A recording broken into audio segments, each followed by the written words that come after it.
أعوذ بالله من الشيطان الرجيم.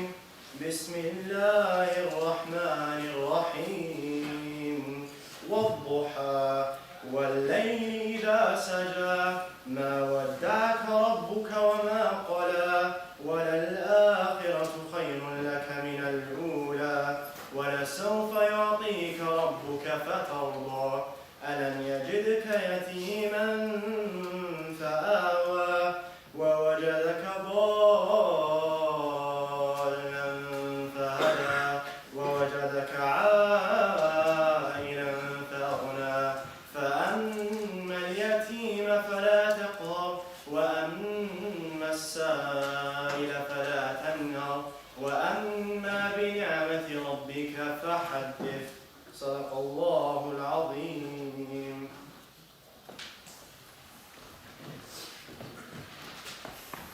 Thank you all for attending this talk. I'm just going to introduce Shaykh Abdal Hakim Murad briefly. He's a British Muslim researcher, writer and academic. He's the Dean of the Cambridge Muslim College and the Director of Theology and Religious Studies at Wolfson College. He's a Shaykh Zaid lecturer in Islamic Studies at Cambridge University, and his works include publications in Islamic theology and Muslim-Christian relations. So without further ado, please welcome Shaykh Abdal Hakim Murad.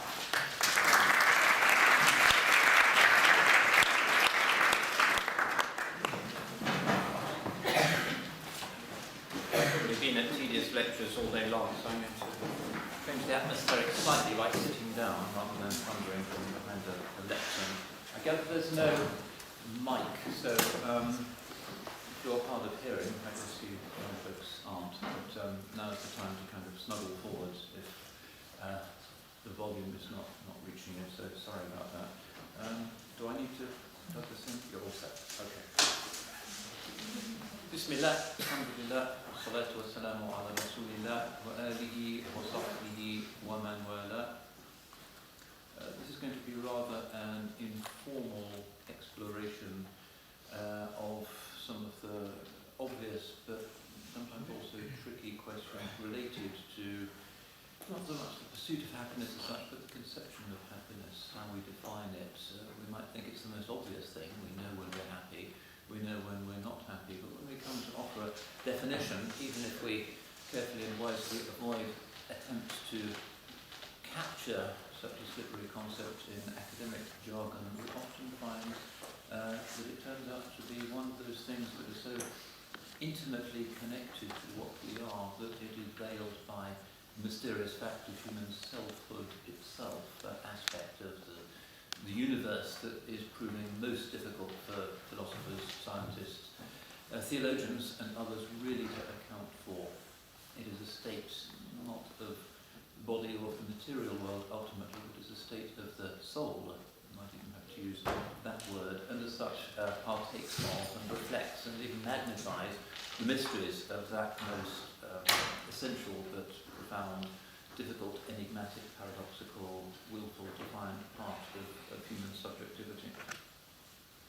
The pursuit of happiness as a phrase, of course, comes from the other side of the pond.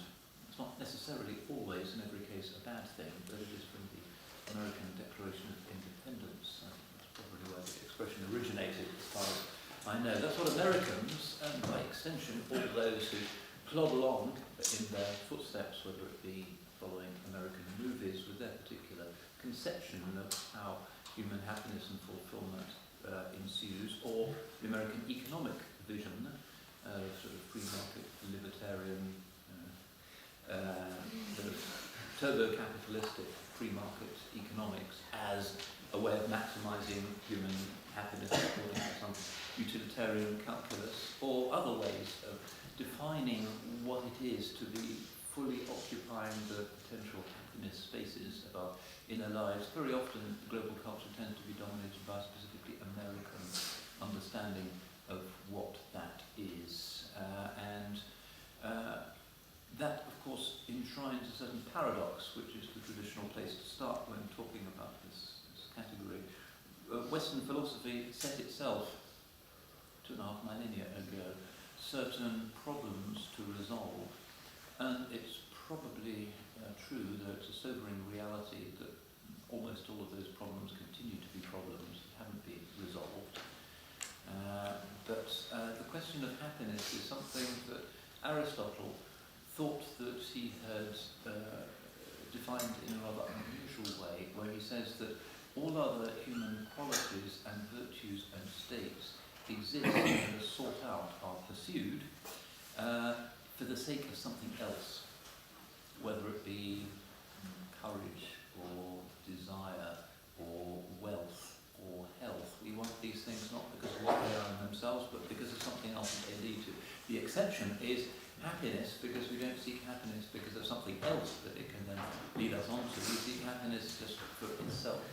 So it is in the Western philosophical tradition and those many aspects of Islamic theology which have been influenced by Plato and Aristotle, taken to be the kind of final point, what it's all about, what human individuals, collectivities, city-states, nation-states, religions aspire to, maximising the pursuit of human happiness. And in this there lies a paradox, which is part of the American postmodern paradox, if you like, in that if it is the end of and the point to which the list of life, liberty and pursuit of happiness leads, the pursuit of happiness isn't really itself an expression of human liberty. It's something we have to get our heads around, because generally we can't help but pursue happiness. Whatever we do because we think it's going to make us happy. If we look back over the various decisions that we've made in our lives, it's very difficult to point to a situation where we thought, actually I did that because I really wanted to be unhappy. We don't do that. Even the anxious student before exams who's cutting herself here in the University of Cambridge, hurting herself physically or suffering some dieting disorder or whatever, apparently inflicting needless pain on herself, is actually doing it because she thinks by doing that she'll become happier in some strange way. So the pursuit of happiness is not really, we could say, an option, an area in which human free will can be exercised, but in a funny kind of way, it's an area of predestination. We can't help but pursue happiness. Whatever we get off on, whatever might please us, whether it be physical or sexual or economic or cultural, literary, intellectual, academic, whatever it might be, that can be very different. It is very different. That's the variety of the species in the human zoo. Still, the pursuit of those things is something in whose iron grip we spend our lives. So it's not about liberty, it's about something else. It's an area in which we don't really seem to have any free will. If we see happiness in front of us, we're going to aspire to it and pursue it. We can't do anything else. So it's a funny thing that despite this modern, I guess, 18th century American Masonic Enlightenment idealistic thought that we can grow to our full selves through throwing off the trammels of traditional English monarchy or the established church or landowners in Virginia or whatever it was, and be happy through being free. In fact, we're not really free to pursue happiness. It's what we do. It defines us to the extent that we are conscious human subjects. We are in its iron grip, which is a funny kind of thought. But it's been a constant of the Western understanding of who we are. So the pursuit of happiness is kind of Fard Ain and Fard Kifaya in Western language. We have no choice. We are in its shackles. So that's kind of obvious. The pursuit of happiness is almost tautological, but happiness itself is this slippery, elusive thing. We crave it, but all too often we don't have it, or we think we don't have it, or we wish we had more of it. So it's like kind of the elusive bar of soap in the bath, which kind of always slips out of our grip. It's there, but it's kind of difficult. And when we get it and we feel it, often it tends not to last very long. It's one of the rich paradoxes of the human condition. This thing that alone we seek also turns out to be something that is difficult to define, is difficult to preserve, it's difficult just to induce through processes of internal mental discipline and definition, although sometimes we can conjure it up through say, active imagination, watching a movie or inventing a story for ourselves. There are certain ways in which we can induce a sort of happiness in ourselves, but it's so slippery and a strange and indefinable property, even though it's what human life exists to pursue. So we have a principle that unites humanity, but also a principle that defines what we are as human beings. What we ultimately are is what makes us happy. Now, this elusiveness of happiness, even though it's the Enlightenment thought that it's inventing the pursuit of happiness, medieval Christianity is now the Neanderthals presumably all thought that they were proposing forms of life and worldviews that were about the pursuit of happiness. It's not exactly a terribly innovative concept. It's in the Declaration of Independence, and they thought they had a particular way of doing it, which is, generally speaking, our modern way of doing it, is that the human mind is a strangely perverse thing. And often happiness turns out not to be the consequence of certain external indices, UN happiness indices and that kind of thing. The World Bank does things like that. Sometimes they use phrases such as well-being rather than happiness, which is almost as vague, really. Do I know if I'm in a state of well-being or not? Well, not yesterday when I was in the dentist's chair. I was pretty convinced that I wasn't terribly happy in that situation. But generally we have a sense of our happiness or well-being levels, but it's very difficult to quantify. And generally, international agencies tend to use very superficial, materialistic definitions, which are all right as far as they go. Access to good dentistry, I guess, is a legitimate part of that list. I'm happy that I'm in the 21st century, not in the 15th century, when it comes to having my wisdom tooth extracted. Those things are fairly clear. Happiness has something to do with physical comfort. If I've got a toothache, I'm really not particularly happy.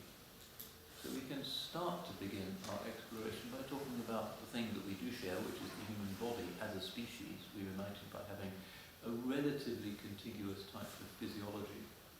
And the basis for our existence and our intersubjectivity, to use the academic word, is the fact that we have a shared nervous system and a shared neurology, although it can be different and it can go wrong. But the basic default pattern of Homo sapiens is a shared kind of collegiality within members of the species that enable that very mysterious thing called empathy, and an even more mysterious and possibly completely irrational thing called ethics. It's possible because of the fact that we are variations on a single theme. One could open a big footnote here and talk about whether animals experience happiness the same way we do. Well, the modern ethicists into that.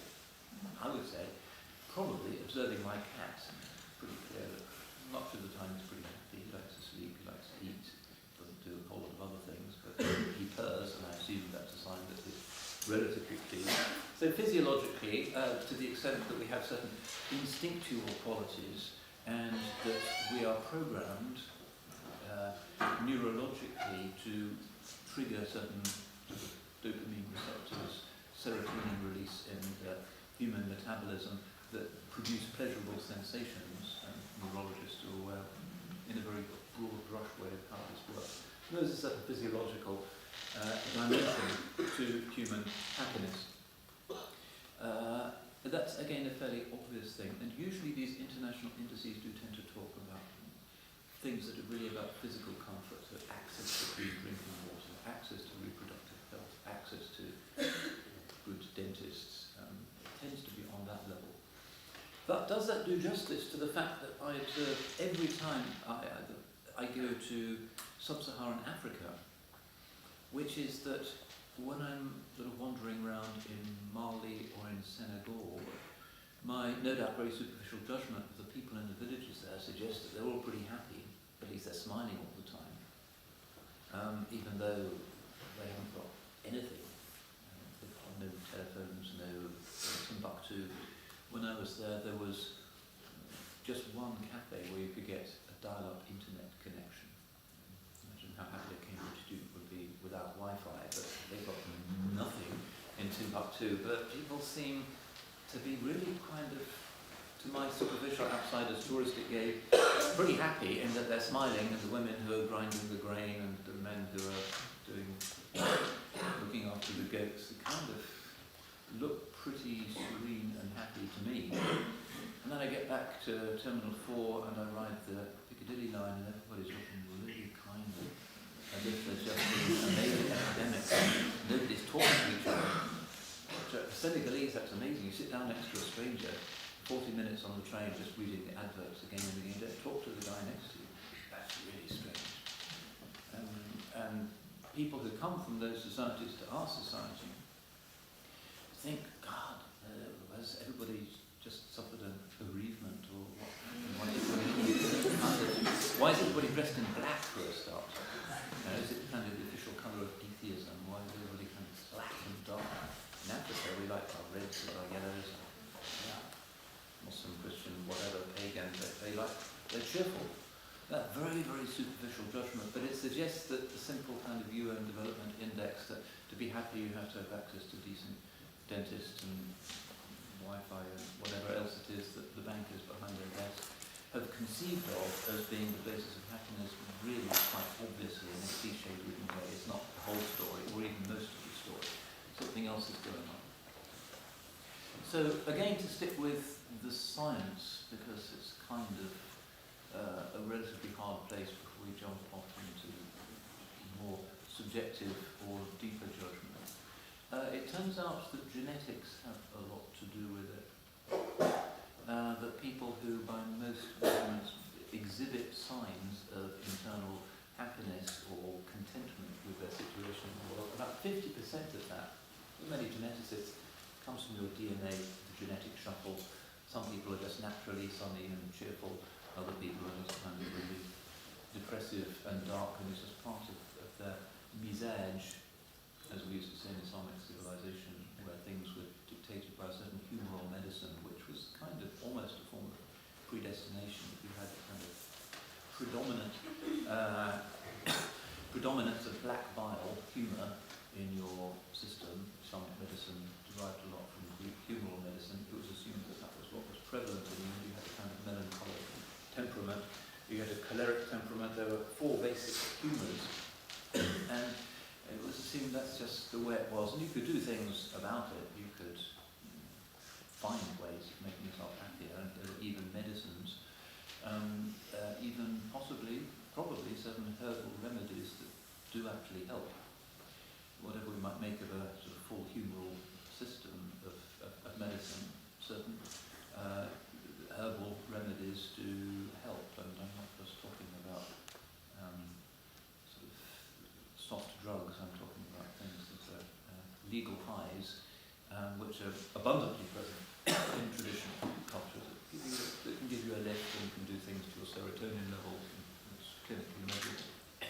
50% of this pursuit of happiness business seems to be even more predestined, because it's just to do with the genetic shuffle that happens at the moment of conception, and that's the basic default on the basis of which you build everything else. But that's not the whole story, because 40%, this is according to a study that was done recently, about 40%, this sounds like a huge generalization, it's a study done in America, 40%, which just leaves 10%, 40% is to do with what people make of their lives. Not so much in terms of whether they get to be a CEO of BP Amoco by the age of 40 or whatever. It's not related to that, but whether people have got their hands on the steering wheels of their lives and have a sense of being in control and are able to overcome things like obsessive behaviour, addictive behaviour, certain weaknesses, laziness, that they do have some sort of sense of discharge of duty. And this, again, is very ancient. It was Plato who rather moralistically, but I guess quite effectively, defined happiness as the proper discharge, or the excellent discharge of good tasks actually, when you think about it, he thought happiness comes about when you find virtuous things to do and you do them well. And that, again, in Islamic civilization, religious culture tends to assume that actually it's not about rights, which is the kind of US Declaration of Independence idea, maximising the rights and then going out and enjoying that. But it's about finding certain duties which are honourable and expertly discharging those duties. That's what gets the brain ticking over in a happy way. So there's that perspective as well, that actually through the disciplined discharge of duties, which means duties to yourself as well as to society, that kind of happiness will ensue. And if you just let yourself go to pots and you're just really lazy and you don't control your drink habits and you're rude to your neighbours and you kick your cat or whatever else it is, so you're not really an ethically disciplined, self-possessed person, that'll depress your happiness levels. So that leaves 10%. 10% is regarded as being your outward circumstances. In other words, what's the weather like today? I was cheerful this morning. I saw the sun came out after that frost and it lifted my mood. How weak I am, just the fact that there's that big yellow thing in the sky kind of makes me feel like hugging my fellow man. That's kind of a form of determinism as well. But it's true. We have seasonal affective disorder, which affects quite a few students here in Cambridge. And they sort of write quite little notes to the college office asking for special light bulbs that simulate artificial light, or asking for rooms that have nicer windows. It's something that happens in these latitudes. And it may well be the case that happiness has something to do with the presence of that big yellow thing in the sky. That's one reason why people go on holiday southwards rather than few people will go to the frozen north on holiday, but it's difficult to relax on the beaches in Spitsbergen, really. Let's go to Sicily instead. There's something also about climate and the sort of physical surroundings of the human being that allow the nervous complexes to relax, for people to feel less insecure, the kind of basic fight or flight mechanism directed against the immediate physical environment. I might freeze to death, it's really cold on mill roads today, so we feel a bit miserable as a result of that. But in warmer places, we do tend to relax, unwind, we have that kind of solar-powered dimension to ourselves. So you can look at the sunny beach is not just about getting a tan, but it's also about a kind of happiness that comes not just through the vitamin D and other stuff that happens to the metabolism when sunlight hits us, but also to do with something spiritual as well. It's certainly the case in the far north that you have serious problems with alcohol abuse and other signs of human mental malfunction. The cities in America where you have the most homelessness are also the most northerly cities, some of the most cities, not the places in the south where it's easy to be homeless because it's warm. The colder it is, the more likely people are to be out on the streets, so it's pretty miserable. Because society has created so many misfits, societal malfunction, and alcoholism, and people behaving badly and beating up their wives and their children, but there's a large number of homeless people. Some cities in Alaska, there are more than 10,000 registered homeless. So, again, we turn out to be rather flimsy, weak, easily swayed beings because it's just the climate that does something to us. And that's also a humbling thought, but that's not the only explanation for the cheerfulness of the Senegalese villages and the fact that people on the Piccadilly line look as if their parents have just died of bubonic plague. It is interesting looking at those faces in this amazingly developed country where they've got the Piccadilly line and they've got the dentists on the face of it. They've got the stuff that we urge upon the third world very insistently, the whole development agenda is about the pursuit of happiness, but doesn't really show too much on people's faces. So we have that paradox, just the 10% of happiness, according to these studies, is to do with outward circumstances. Now, of course, great unhappiness can be caused as a result of things like war, bereavement, sickness, bankruptcy, addiction, all of that stuff, that's real. And that happens to many people at certain points in their lives. But it's unusual that it become a really extended permanent state. So we have this image, again quite a deterministic image of what constitutes our happiness.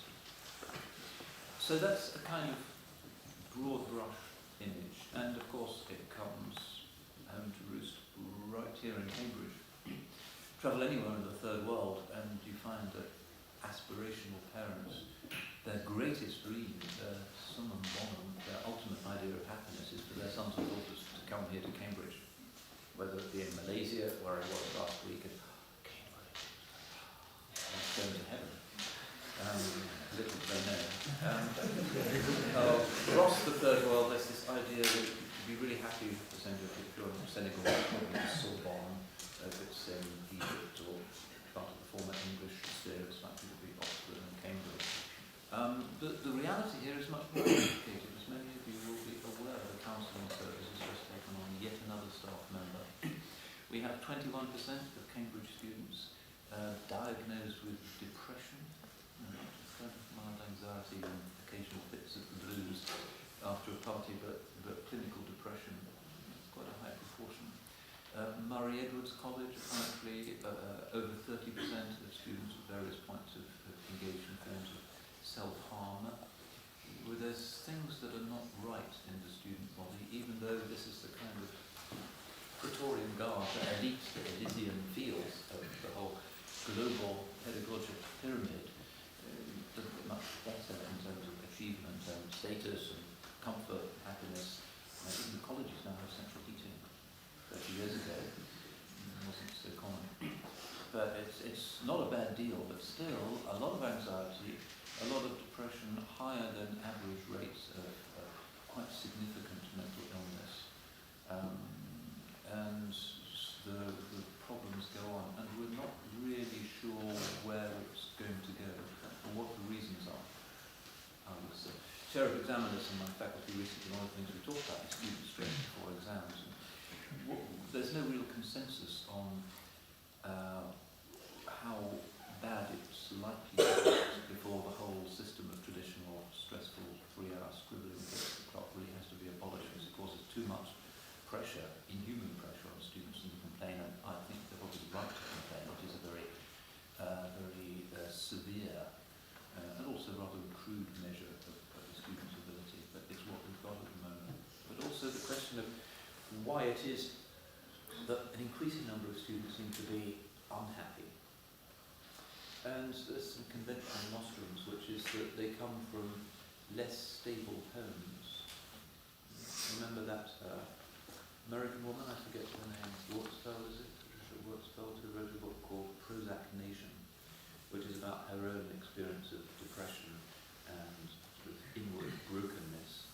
And of course, towards the beginning of the book, she talks about how her parents split up when she was a child. The truth is that it really all comes from that primal tearing of the virginal, innocent child's soul at a very early age, and everything spirals from that. Well, in an individualistic society, relationships are more difficult.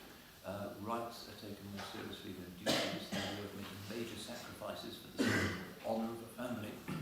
Edwardian ideas of public respectability all breaking down, and relationships are less stable than they were, and the consequence on the new generation for their inner equilibrium and sense of secure selfhood is starting to make itself felt.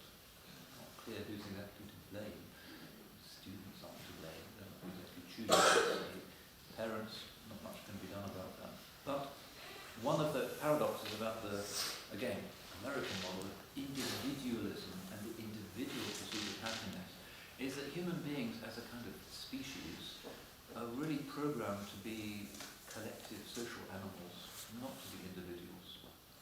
Whatever view you take of whichever reading of Darwin, or whatever idea of the origin of species you might be inclined to follow, we know that for 99% of the history of our species, we were certainly not riding the Piccadilly line and popping Prozac and taking exams in Cambridge. We're actually designed for a really different, very simple hunter-gatherer life,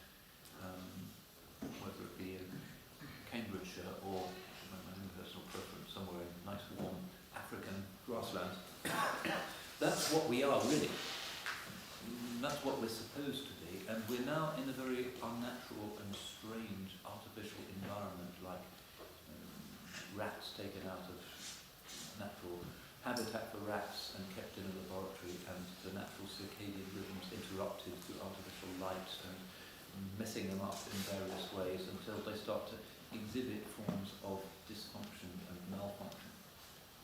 And whether you assume that certainly not Edenic or paradisal, but the 99% of the history of our species, when we're just part of the natural world, part of the cycle, part of the food chain, that being taken out of that and put into this very brilliant artificial environment where we're starting to be able even to change our own species. That's the next stage. That's for your generation to figure out rather than mine.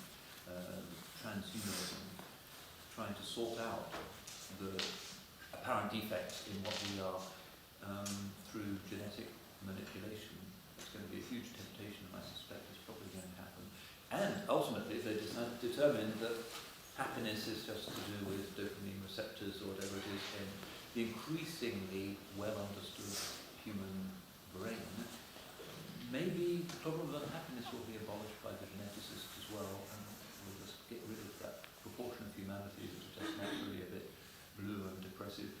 I don't know, but we're certainly on the brink of an editing of the species, which is, look at people who've reflected on this, like Jürgen Habermas on his book, The End of Human Nature. The most important point in human history, since human history began, whenever that was, is more or less this generation, because for the first time we have the capacity to manipulate ourselves. The human subject is the only thing that was constant throughout those human eons, but now even that is negotiable. So that's just the ultimate sort of conclusion of the Enlightenment process, which has, by promising us happiness through transcending and mastering the natural environment, has generated certain inner anxieties and discontinuities which are now starting to accumulate, and in a high-pressure, artificial, often quite cruel environment, such as the Cambridge examination system, that can lead to a certain breakdown, as it does on a modern battlefield, for instance. A modern battlefield is 1,000 times more stressful than a medieval battlefield, because the day after the medieval battle, if you still had your oil limbs intact, you could go back to your family and corpses could be buried, and you could plant crops again. But modern battlefields with high-speed weaponry and everything very high-tech, and the land being contaminated by whatever it might be, cluster munitions, depleted uranium shells, is a much more stressful thing. Post-traumatic stress is something that killed twice as many Vietnam veterans as died in the Vietnam conflict itself. Modern warfare is an example of how technology enables us to get to where we want much more efficiently, but at a certain human cost, which is sort of unquantifiable and difficult. All of those people coming back from Iraq, let alone the people who they were actually shooting, and presumably also suffering all kinds of traumas, but even the ones who are kind of sitting in the tents pressing the buttons from a distance, suffering all kinds of issues now. So the big question, I don't actually have an answer to it, is the extent to which the species can move outside its normal range and still retain that kind of genetically and metabolically programmed default of kind of happiness that you'll find in African villages or whatever it is, as long as they don't have a toothache. They seem to have. That's one of the questions that modernity has kind of slipped up in trying to answer. All that advertising that we get every day. You'll be happier with this car, you'll be happier with this soap powder. Endless bombardments of information about ways in which we can spend money and become happier. The extent to which that bombardment can continue and not produce major dysfunction is something we don't really know. We're not sure. The Prozac Nation talks about it to some extent, the meltdown that comes simply through society starting to break up and certain assurances go. 100 years ago, the extended family disappeared, and that had been there since the off. And now the nuclear family is starting to break up.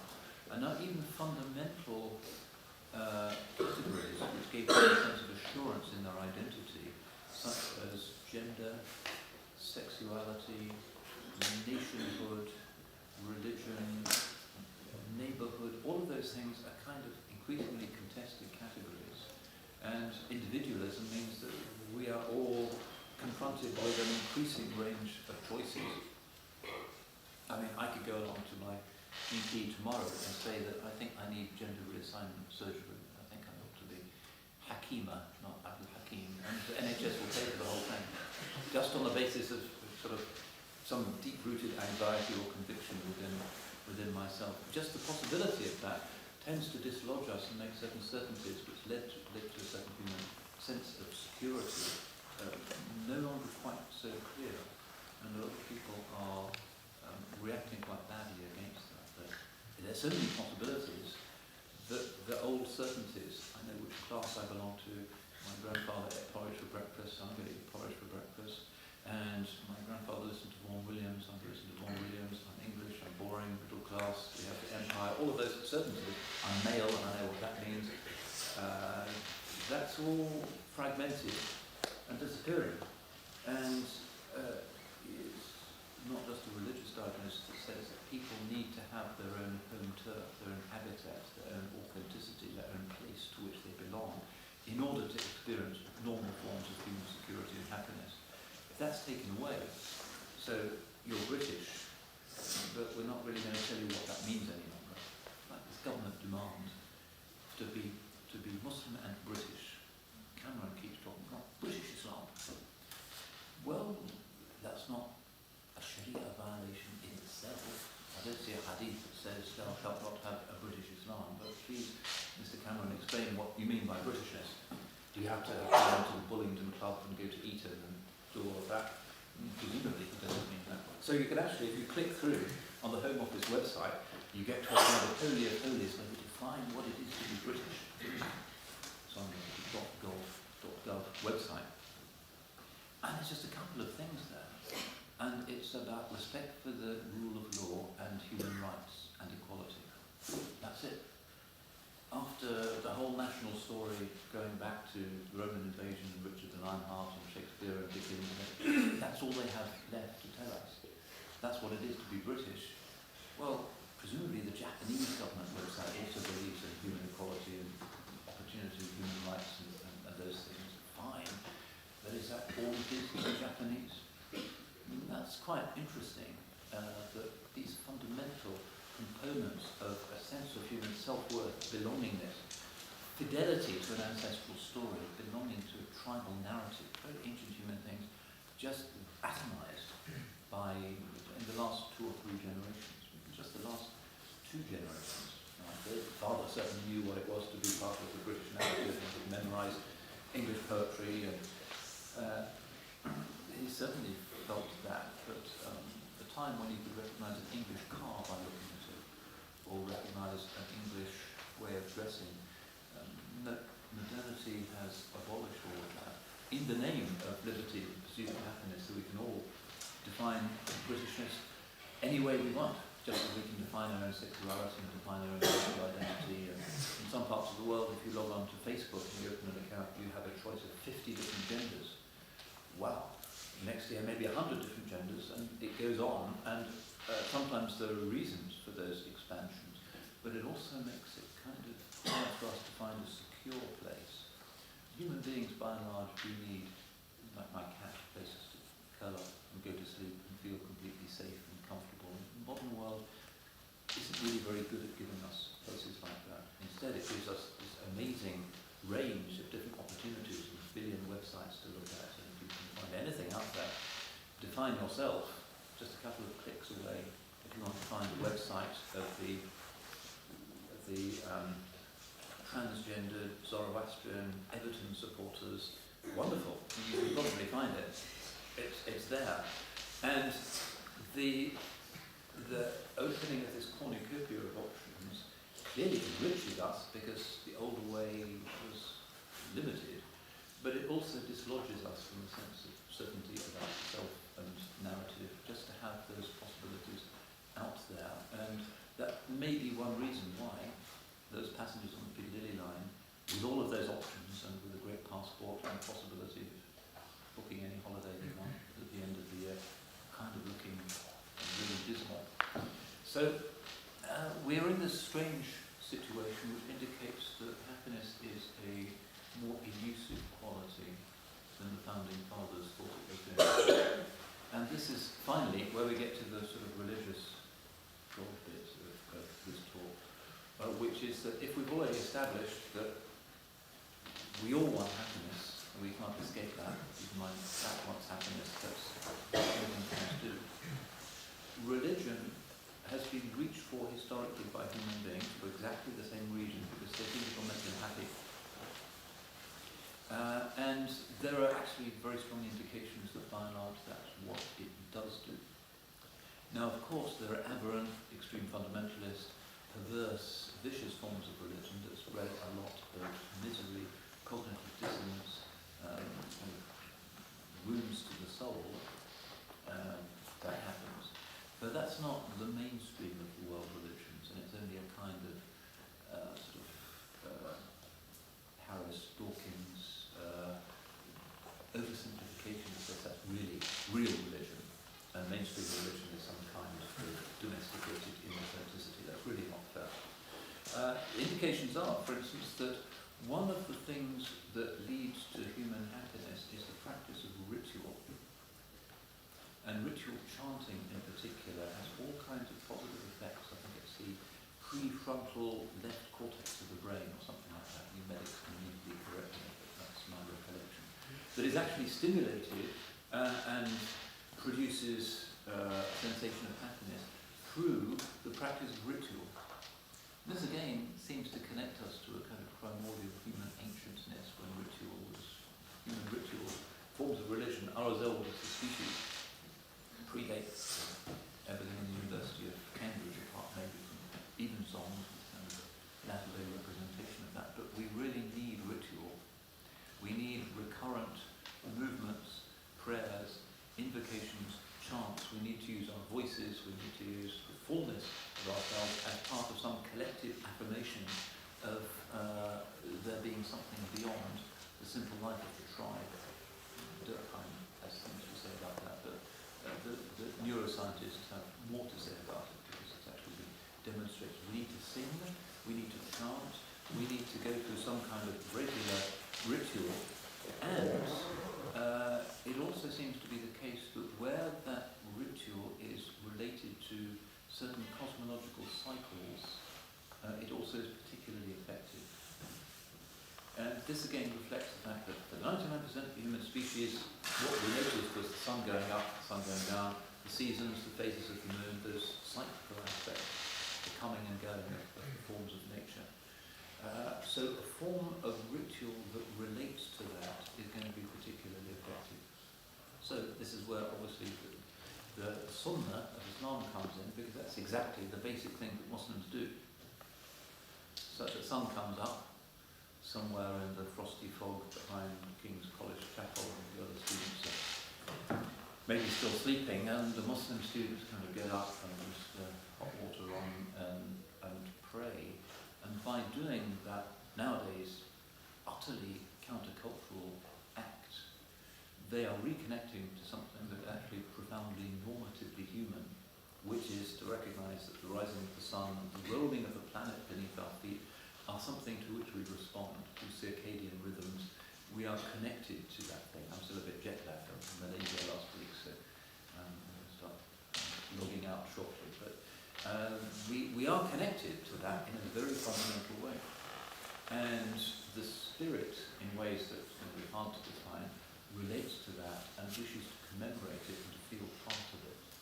So a form of ritual that involves chanting, that involves bodily participation rather than just sitting nicely with a book, that involves the full human composite, and that relates to circadian and lunar patterns, because we don't just have the daily rhythm, but we have the much more subtle but also powerful circle of the lunar month, and it's not just the obvious feminine resonances of that, but it affects men as well.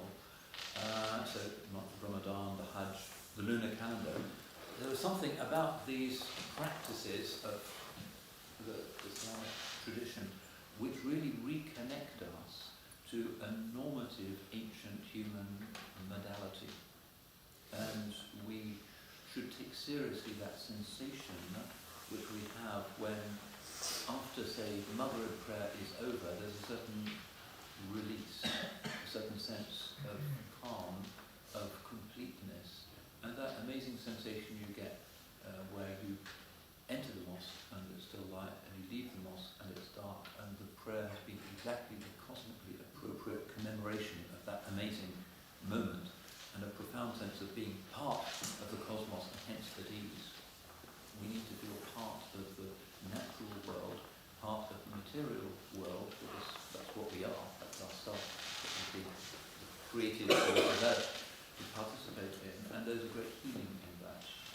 There's a great healing in that. So ritual, really important. There's a laboratory study that indicates that people who regularly pray or recite mantras or meditate can have a life expectancy of up to 7 years longer than people who, whether they're religious or not, simply don't have a practice like that. It's a fundamental human metabolic need, reconnects us to the reality of our species. So that's one dimension. Another aspect that religion contributes, again, I'm trying to speak objectively here, is that a religious style of life and religious morality, other things being equal, tends to protect people from certain forms of abusive or addictive behaviour. So a lot of depression in this country is related to substance abuse and to alcohol. Alcohol probably one of the hardest of the hard drugs, a lot more dangerous than, say, hashish and other stuff. One of the paradoxes of this culture, and I bore my family each time I go through the duty free at standstill, moralising about this, that if they catch you with one tiny spliff, it's this way please sir, and you're facing the magistrate. But then they're on their knees begging you to buy Johnny Walker and gin and vodka and all the other stuff at cut price. It's complete absurdity. Hashish doesn't make people violent and doesn't cause sort of suicidal addictive behaviour the way alcohol does. Just the way the culture works, and I guess because the politicians, or how many bars are there in the House of Commons? It's like 9. That's just the way the legislation happens to work. But alcohol and narcotics generally are a major disruption to the normal, to the healthy functioning of the human metabolism, and as a result produce forms of sickness that are spiritual, even though very often people reach for them in order to get some kind of artificial high. The result is that we come down with a bump. So religious observance, through creating certain moralistic boundaries, actually tends to preserve people from certain practices and weaknesses and vices that may lead to unhappiness. Gambling, another example. A major cause of suicide in this country is the National Lottery, believe it or not, or sort of the more cheap manifestations. I was in the post office recently, and this actually Asian guy came in, and he got a whole bunch of scratch cards. I don't know who spent his gyro or something on them, and just stood there at the counter, sort of desperately scratching them, and then left. Pretty sad spectacle. There's very good sort of ethical and humane reasons for returning to the old prohibition that we have in this country on gambling, because it's, even where people are rewarded, they're rewarded for doing something stupid rather than for doing something actually constructive.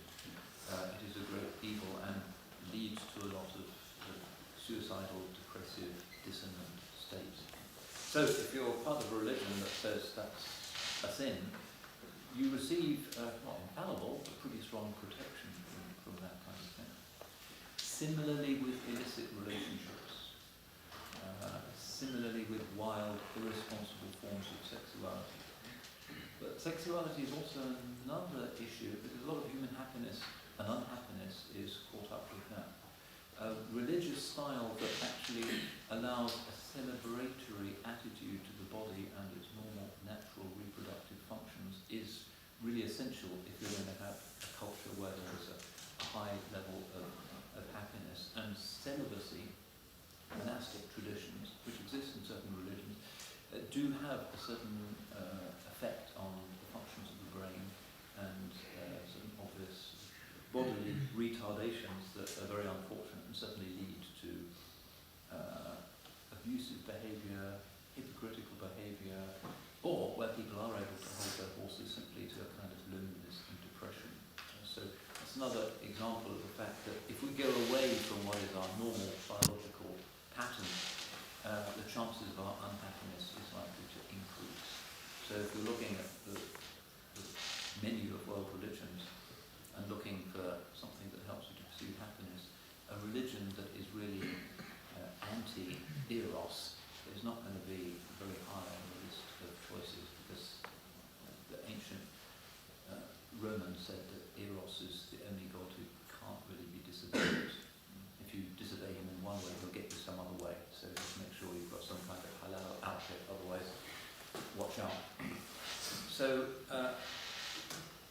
forms of abusive and addictive behaviour, despite the fact that religious edicts, like all others, very often tend to be blunt instruments not able to cover every possible human complexity, but still overall immensely benign, tends to be another way at least explaining the fact that by most indices, religious people are less likely to suffer from certain obvious symptoms of being unhappy, like depression, anxiety, obsessive compulsive disorder, and the like.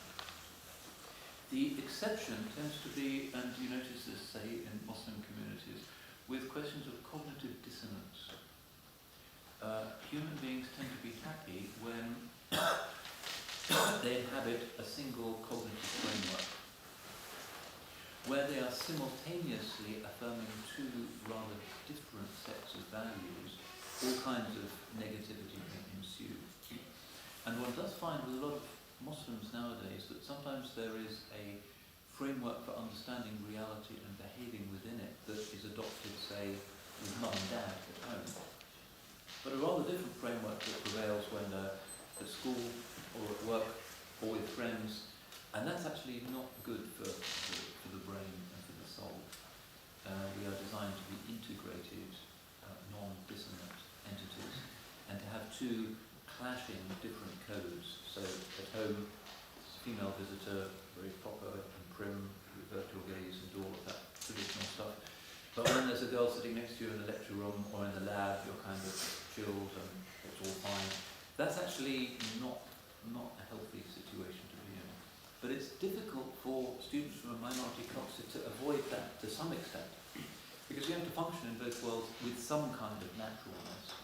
You can't be fully yourself in one world and just an actor to get socially accepted in another world. And this is something that we have to think about as the gulf between the sort of hedonistic, materialistic, secular culture of the West, with its scientific explanation for all things, and sacred cultures of the world, draw further and further apart. To inhabit both of those worlds, the mosque and the laboratory, the traditional Muslim home and high-table is difficult, and we all need to think carefully about the extent to which we are properly integrated people, and the extent to which actually we're kind of two slightly different people, or even three sometimes, in one skull. And there have been clinical studies done of Muslim and other students which show actually quite a high level of cognitive dissonance, which is a problem, because people who have two clashing value systems in one head will very often suffer from forms of anxiety, quite severe depression, sometimes even lead to forms of schizophrenia. So that's something to worry about. But the solution is not just to say, I'm just going to pursue my mother's values everywhere, or that I'm just going to white out and become Western and that kind of behaviour everywhere. We have to find more subtle ways of ensuring that we have a comprehensive Islamic view of things and standard of behaviour to which we hold ourselves in every situation. And where there's different behaviour in different situations, and that always happens in human culture, that difference is explained in terms of a single set of reference points rather than two different reference points. And that's quite important. So where you're talking, if you have to talk about British Islam,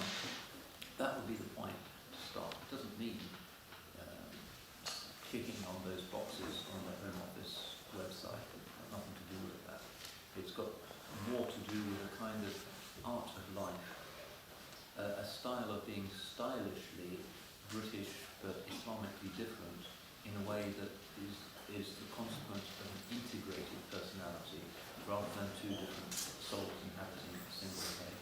That really is where I would hate the discourse of being British and Muslim, not in terms of membership of some kind of now largely dissolved national identity, but also praying 5 times a day, but in terms of finding a way of being authentically part of diverse contemporary local reality, but with one's roots being very solidly in practices of the religion and being increasingly aware of the value of that point of anchorage and trying to help people who are just adrift because they've lost contact with their own traditions, usually through no fault of their own. So that's kind of the area where we another area where religionists can sometimes have issues is forms of obsessive compulsive behaviour to do with cleanliness, tahara, najasa, wudu type issues. And sometimes when Muslims are referred to counsellors or to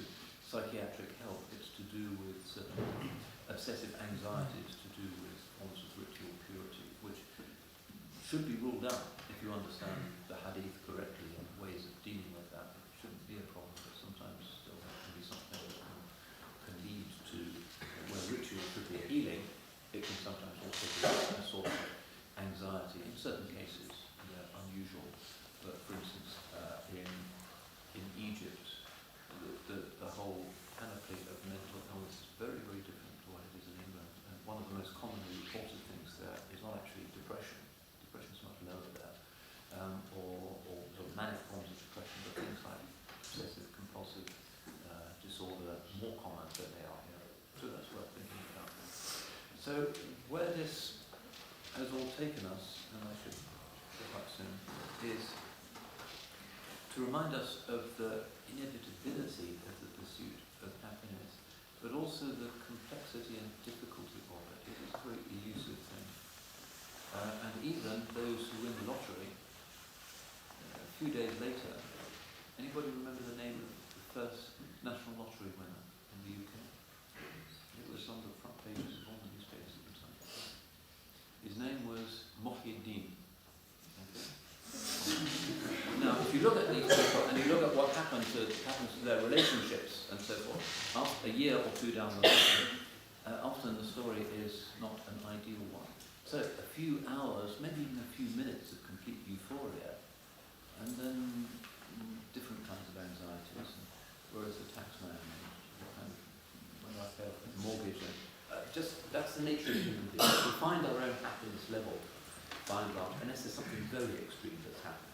The baby just died, or I've won the lottery and for a few minutes I'm feeling really cool. But by and large, we find our own equilibrium, and the equilibrium is the result not just of genetic programming, but also of our capacity to restrain ourselves and our capacity to live a pattern of life, an embodied pattern of life that affirms what human beings most deeply are, which is religious ritual creatures, which enables us to carry on with a serious form of ritual, an embodied ritual, a ritual that links us to the movements of the solar system, which is what human beings have always linked ritual to, but in a way that doesn't get totally in the way of making one's way in the modern world. And that's kind of the art of life, that's the art of practicing the sunnah under modern circumstances. And those who get it right are really a joy to behold.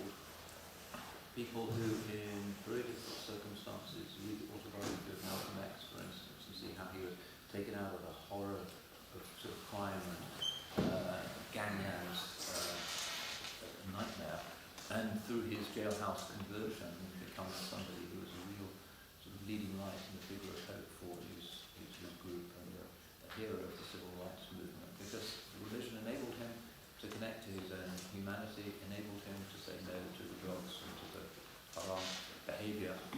That is the solution as it's always been. But happiness is never guaranteed, because Dar as-Sa'ada is not the nature of this dunya. Dar as-Sa'ada is the akhirah, a abode of felicity. That's our natural home. Our natural home is to be happy and rejoicing in the presence of the all-compassionate Creator. That's really what we're created for. In this world we can only do it in a kind of cloudy and absent-minded way. But the greatest happiness, وَالَّذِينَ أَحْسَنُوا, those who did the best, لَهُمْ الْحُسْنَى, وَالَّذِينَ أَحْسَنُوا الْحُسْنَى وَزِيَادَةً, and something greater still, and that is the vision of God, the final sa'ada, the ultimate felicity, which is finally, for all of the veils and confusions and paradoxes from the material world and time and space and the mother-in-law and everything else goes, and we are back where we started in the presence of Al-Wahid, Ar-Rahman, Ar-Rahim, and that ru'ya, that beatific vision, the sight of Allah subhanahu wa ta'ala in the akhirah is really the true happiness, and all other happiness is just a kind of fragment or an anticipation or a reminder of that place, which is unlike this world where we really belong. So that's probably enough for me. Is everybody going to chair Q&As now? How do we do this? Sorry guys, we've overran our time, so we probably have to finish on that. Thank you so much for coming. We hope you enjoyed the talk. And inshallah, please take a look as well for the coming events